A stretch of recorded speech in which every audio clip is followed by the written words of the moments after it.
Uy, Lele, eto na yung pang-asikaso mo ng requirements. Oh, andyan na yung sir. Andyan na. Saglit lang, kakain ako. Oo, dalaan mo. Tuloy siya ay na yun, Oo, sige. Hintayin mo na lang ako doon. Oh, yung mga requirements mo, dapat dala mo na. Oo, Dala sige. mo na dapat.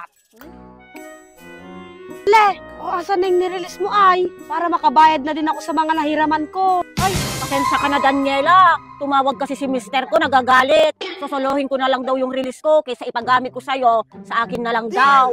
Lele, hindi naman pwede yung sinasabi mo, akong naggastos sa lahat sa mga requirements mo dyan. Kung sinabi mo lang sana nung una pa na ayaw mo magpagamit sa akin, hinayaan sana kitang mag-ayos sa mga requirements mong yan. Bibigwasan kita dyan. Ay, wag mong pinapagana yung kaluritan mo sa akin.